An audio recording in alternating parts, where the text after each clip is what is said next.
നമസ്കാരം. റേക്കി ശാക്തേയ കഴിഞ്ഞ ദിവസം മൂലാധാര ചക്രത്തിൻ്റെ ശുദ്ധീകരണം ആ ഒരു വിഷയമായിരുന്നു കഴിഞ്ഞ ദിവസം നമ്മൾ പറഞ്ഞത്. ഇന്ന് സ്വാധിഷ്ഠാന ചക്രത്തിൻ്റെ ശുദ്ധീകരണ പ്രക്രിയയെക്കുറിച്ചുള്ള ഒരു പഠനമാണ് നമ്മൾ ഇന്ന് മുന്നോട്ട് വയ്ക്കുന്നത്. സ്വാധിഷ്ഠാന ചക്രം എന്താണെന്ന് എല്ലാവർക്കും അറിയാം. ശരീരത്തിലെ ഓർഗാൻസുകളെ നേരിട്ട് നിയന്ത്രിക്കുന്നതിൽ പ്രധാന പങ്ക് വഹിക്കുന്ന ഒരു ചക്രമാണ്. ഓറഞ്ച് നിറമാണ്, ജലതത്വമാണ്, 6 ദളങ്ങളാണ്. ഈ സ്വാധിഷ്ഠാന ചക്രം ഒരു വ്യക്തിയുടെ കർമ്മശേഷിയെ പുനരുജ്ജീവിപ്പിക്കുന്നു എന്നുള്ള ഒരു പ്രത്യേകത കൂടി ഈ ചക്രത്തിനുണ്ട്. കാമശക്തിയുടെ ഇരിപ്പിടമായതുകൊണ്ട്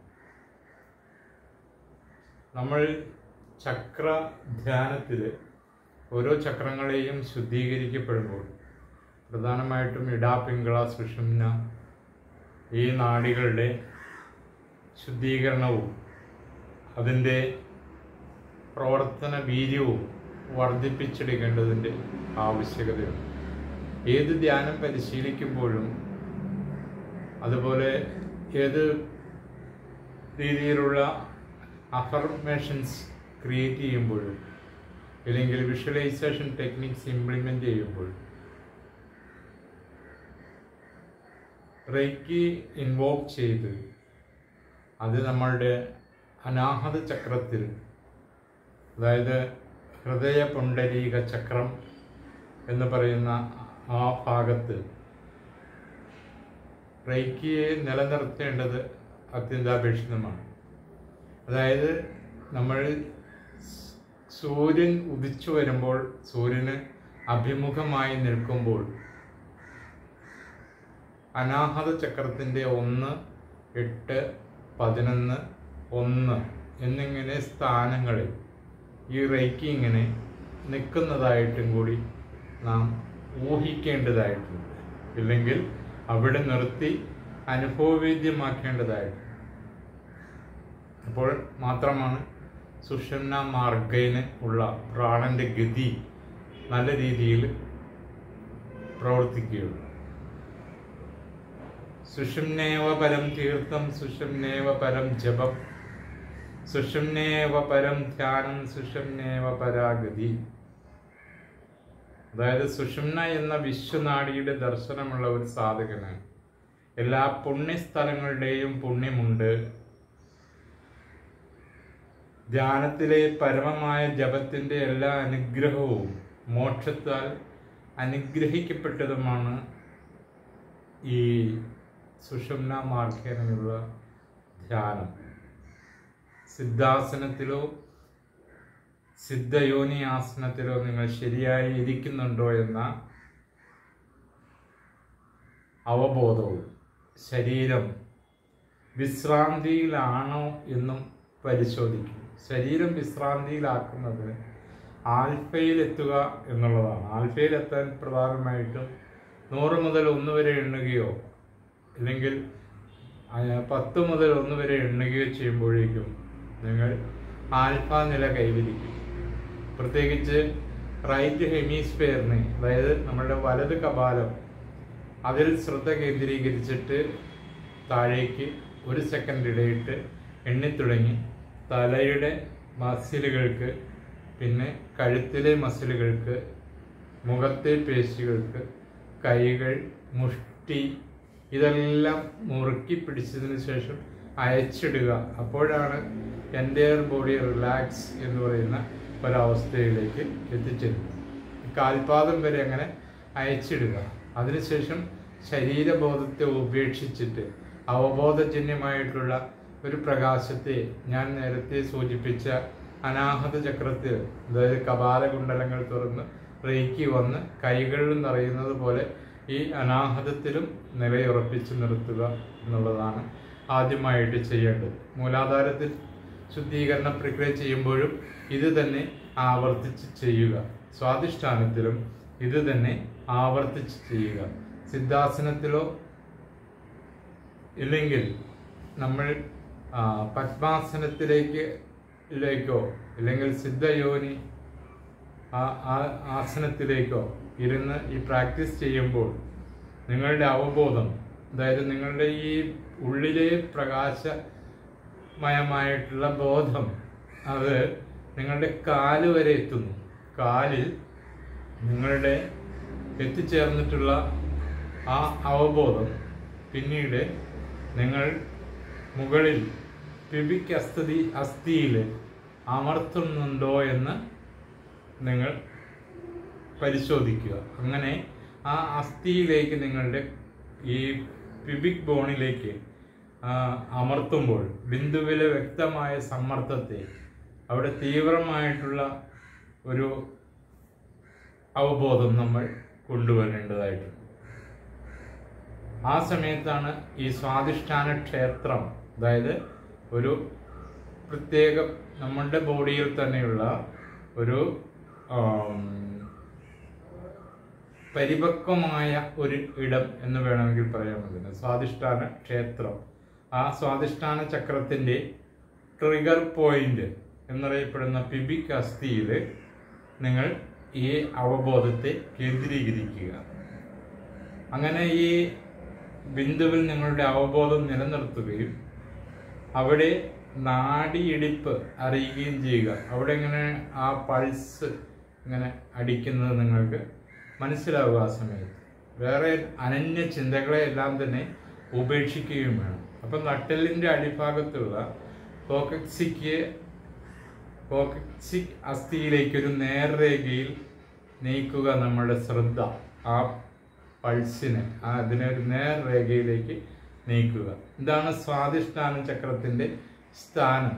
അപ്പോൾ ഒരു നേർരേഖയിൽ ഒരു സ്ക്വയറായിട്ടോ അതിൻ്റെ അല്ലെങ്കിൽ ഒരു ഗോളമായിട്ടോ അതിൻ്റെ ഉള്ളിൽ 6 ദളങ്ങൾ പ്രകാശപൂരിതമായി ഓറഞ്ച് നിറത്തിൽ തെളിഞ്ഞു നിൽക്കുന്നതായിട്ടും നിങ്ങൾ കാണുക. ചക്രങ്ങൾക്ക്, ദളങ്ങൾക്ക് എപ്പോഴും നിറശോഭ ഉണ്ടായിരിക്കേണ്ടത് അത്യന്താപേക്ഷിതമാണ്. അപ്പം നമ്മൾ വിഷ്വലൈസ് ചെയ്യുമ്പോൾ, നോക്കിക്കഴിയുമ്പോൾ നമ്മളുടെ ചക്രത്തിന് ഏതെങ്കിലും രീതിയിലുള്ള മാലിന്യങ്ങൾ അടിഞ്ഞുകൂടിയിട്ടുണ്ടെങ്കിൽ ആഷ് കളറോ അല്ലെങ്കിൽ ചാരനിറം കൂടാതെ തന്നെ കറുപ്പോ ഡോട്ട്സോ മുറിവുകളോ ഒക്കെ ഉണ്ടെങ്കിൽ അതിനെ നമ്മൾ റേക്കി ഉപയോഗിച്ച് എൻട്രി ചെയ്ത് ഡിസെൻഡ് ചെയ്ത് കൊണ്ടുവന്ന് ആ ചക്രത്തെ ശാക്തീകരിച്ചെടുക്കുക അവിടെ. അതിനുശേഷം വേണം നമ്മൾ ശ്വാസം കൊണ്ടുള്ള ധ്യാനം അഭ്യസിക്കുക. ഈ ബിന്ദുവിലെ നാഡിയെടുപ്പ് സ്വാധിഷ്ഠാന ചക്രത്തെക്കുറിച്ചുള്ള നിങ്ങളുടെ അവബോധവും തീവ്രമാക്കിയെടുക്കുക എന്നുള്ളതാണ് അടുത്ത വഴി. ശ്വസനത്തെക്കുറിച്ച് ബോധവാന്മാരാവുക. ശ്വസനത്തെക്കുറിച്ചുള്ള അവബോധം ഈ പെൽവിക് മേഖലയിലേക്ക് കൊണ്ടുവരിക. ഈ ഭാഗത്തിലൂടെ നിങ്ങൾ ശ്വസിക്കുകയും പിന്നീട് ഈ പെൽവിക് റീജിയണിൽ കൂടി നിങ്ങൾ ശ്വസിക്കുക. ഏറ്റവും അടുത്ത് നിങ്ങളുടെ ശരീരത്തിൽ നിന്ന് തന്നെ നിങ്ങൾ ശ്വാസം എടുക്കുക. അങ്ങനെ ശ്വാസം എടുക്കുകയും ഇൻഹെയിൽ ആൻഡ് എക്സ്ഹെയിൽ പുറത്തു വിടുകയും ചെയ്യുന്നത് അനുഭവിക്കുകയോ സങ്കല്പിക്കുകയോ ചെയ്യുക എന്നുള്ളതാണ് അടുത്ത സ്റ്റെപ്പ്. നിങ്ങൾ ശ്വസിക്കുമ്പോൾ ശ്വാസം പ്യൂബിക് ഏരിയയായി സ്വാധിഷ്ഠാന ക്ഷേത്രത്തിൽ പ്രവേശിച്ച് നട്ടലിലെ കോക്സിക്കിലേക്ക് സ്വാധിഷ്ഠാന ചക്രത്തിലേക്ക് നേരെ അത് നീങ്ങുന്നു. നിങ്ങൾ ശ്വാസം വിടുമ്പോൾ അല്ലെങ്കിൽ ശ്വാസം കോക്സിക്സ് അല്ലെങ്കിൽ സ്വാധിഷ്ഠാന ചക്രത്തിൽ നിന്ന് പ്യൂബിക് അസ്ഥിയിലേക്ക് സ്വാധിഷ്ഠാന ക്ഷേത്രത്തിലേക്ക് മുന്നോട്ട് നീങ്ങുന്നു. അങ്ങനെ ശ്വാസത്തിൻ്റെ ഗതി മുന്നോട്ട് നീങ്ങുന്നത് പ്രാണന്റെ ഗതിയുടെ മുന്നോക്കമായി നാം മനസ്സിരുത്തി ഉറപ്പിക്കുക. നിങ്ങളുടെ അവബോധത്തിൻ്റെയും ശ്വാസത്തിൻ്റെയും ചലനത്തിലൂടെ ഈ പ്യൂബിക് അസ്ഥിയിലെ സ്വാധിഷ്ഠാന ക്ഷേത്രത്തിൻ്റെയും നട്ടലിൻ്റെ അടിഭാഗത്തുള്ള ചക്രബിന്ദുവിനുമിടയിൽ ഒരു മാനസിക പാത സൃഷ്ടിക്കപ്പെടുന്നു. അപ്പോഴാണ് നമ്മളുടെ ഉള്ളിൽ പ്രാണഗതിക്ക്, പ്രാണസഞ്ചാരത്തിന് ഒരു പാത പുതിയതായിട്ട് വെട്ടിത്തെളിച്ച് നമ്മൾ തുറന്നിരിക്കുന്നു എന്ന ഒരവസ്ഥയിലേക്ക് നാം എത്തിച്ചേരും. ഈ ഒരവസ്ഥ ആയിത്തീരുമ്പോഴാണ് ഒരാൾക്ക് ധ്യാനം പരിശീലിക്കാനുള്ള ഒരു ബേസിക് ക്വാളിഫിക്കേഷനിലേക്ക് ഒരു വ്യക്തി എത്തിച്ചേരും. അങ്ങനെ നിങ്ങൾ ഈ 2 പോയിന്റുകളെയും നിങ്ങളുടെ ശ്വാസവും അവബോധവുമായി ബന്ധിപ്പിക്കുന്നതായി അനുഭവിക്കുക. ഓരോ ശ്വാസോച്ഛ്വാസത്തിലും പെൽവിക് ഏരിയ വികസിക്കുന്നതായും അവബോധവും ശ്വാസവും സ്വാധിഷ്ഠാന ക്ഷേത്രത്തിൽ നിന്ന് നേരെ സ്വാധിഷ്ഠാന ചക്രത്തിലേക്ക് അതിൻ്റെ ദളങ്ങളിലേക്ക് നീങ്ങുന്നതായി അനുഭവിക്കുക. ഓരോ ശ്വാസത്തിലും പെൽവിക് ഏരിയ ചുരുങ്ങുന്നതും അവബോധവും ശ്വാസവും സ്വാധിഷ്ഠാന ചക്രത്തിൽ നിന്ന് സ്വാധിഷ്ഠാന ക്ഷേത്രത്തിലേക്ക് നീങ്ങുന്ന ആ ദളങ്ങളുടെ ഓറഞ്ചിൻ്റെ അതിൽ ഓറഞ്ച് ഇങ്ങനെ അതിലേക്ക് റെയിൻബോ ഇങ്ങനെ പെർവേഡ് ചെയ്ത് വിതരണം ചെയ്യപ്പെട്ടുകൊണ്ട് നിൽക്കുന്നതായിട്ടും അനുഭവിക്കുക. ശ്വാസം കൂടുതൽ സൂക്ഷ്മമായി അനുഭവിക്കുക. അങ്ങനെ അത് സ്വാധിഷ്ഠാന ക്ഷേത്രത്തെയും ചക്ര ബിന്ദുവിനെയും തുളച്ചു കയറുന്നു. പിന്നെ അതിൻ്റെ മധ്യത്തിലൂടെ ബിന്ദുവിലെത്തിയത് തുളച്ചു കയറുന്നു. ബിന്ദുവിൽ നിന്ന് 5 മിനിറ്റ് സമയം ഇതിങ്ങനെ തുടരുക. ഇനി ഓം എന്ന മന്ത്രത്തിൻ്റെ മാനസിക ആവർത്തനം പരിശീലനത്തിലേക്ക് ചേർക്കുക. അപ്പോൾ നിങ്ങൾ ശ്വസിക്കുമ്പോൾ സ്വാധിഷ്ഠാനത്തിൽ നിന്ന്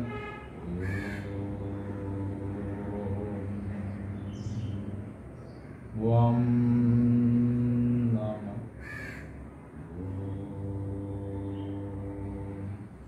വം നമ വം. ശ്വാസം എടുക്കുമ്പോൾ ഓം, ശ്വാസം വിടുമ്പോൾ ഓം.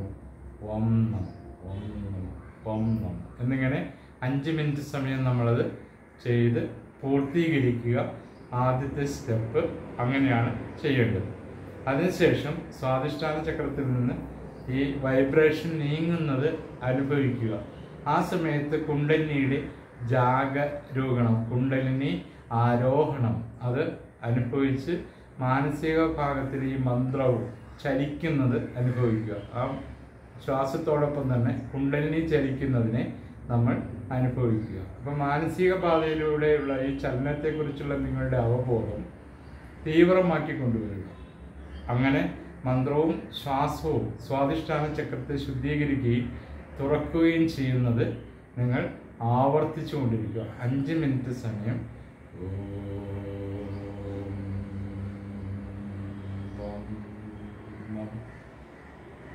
അതിൻ്റെ ഒപ്പം റെയിൻബോ പെർവേഡ് ചെയ്യുന്നതിന്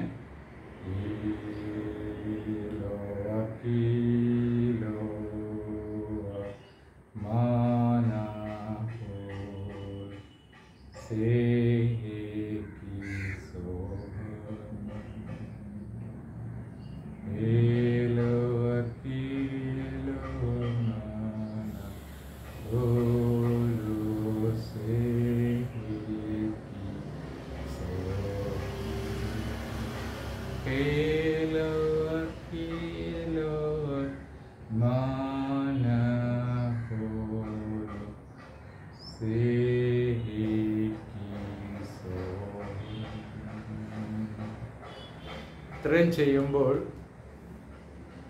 അതിനുശേഷം നിങ്ങൾ കൈകൾ പരസ്പരം അഭിമുഖമായി പിടിക്കുമ്പോൾ ഒരു ഹൈ വൈബ്രേറ്ററി ഫ്രീക്വൻസിയിൽ എനർജി ട്രാൻസ്മിറ്റ് ചെയ്യാനുള്ള ഒരു കേപ്പബിലിറ്റി നിങ്ങളുടെ കൈകൾക്ക് വന്നു ചേരും. അങ്ങനെ ഒരു രോഗിയെ നമ്മുടെ തൊട്ട് മുമ്പിൽ പ്രത്യക്ഷത്തിൽ റിയലായിട്ടോ അല്ലെങ്കിൽ ദൂരെയുള്ള ആളാണെങ്കിൽ സങ്കല്പത്തിലോ സങ്കല്പിച്ച് ഈ റെയിൻബോ ഈ വ്യക്തിയുടെ ചക്രങ്ങൾ തുളഞ്ഞു കയറി ഓരോ ദളങ്ങളും വിടർന്ന് ഈ രോഗി സ്വമേധയ യൂണിവേഴ്സിൽ നിന്ന് പ്രാണനെ സ്വീകരിച്ച് സുഖപ്പെടുത്തുന്നതിനെ നമ്മൾ വിഷ്വലൈസ് ചെയ്യുക. ഇത്രയാണ് നമ്മൾ ചെയ്യേണ്ട പ്രാക്ടീസ്. നമ്മളുടെ ചക്രവും അതുപോലെ തന്നെ നമ്മളുടെ രോഗവും മാറിപ്പോകുന്നതായിട്ട് സങ്കല്പിക്കുക. പിന്നെ കൈ ഇങ്ങനെ പിടിക്കുമ്പോൾ തന്നെ നിങ്ങൾക്ക് ഇത് ജപം ചെയ്ത് കഴിഞ്ഞിട്ട് ഇങ്ങനെ കൈ ഇങ്ങനെ പിടിക്കുമ്പോൾ തന്നെ ആ പുള്ളിങ് ആൻഡ് പുഷിങ് സെൻസേഷൻ പെട്ടെന്ന് ഫീൽ ചെയ്യും. കൂടുതൽ ദീർഘിക്കുന്നില്ല. Thanks for watch with love rate of rate.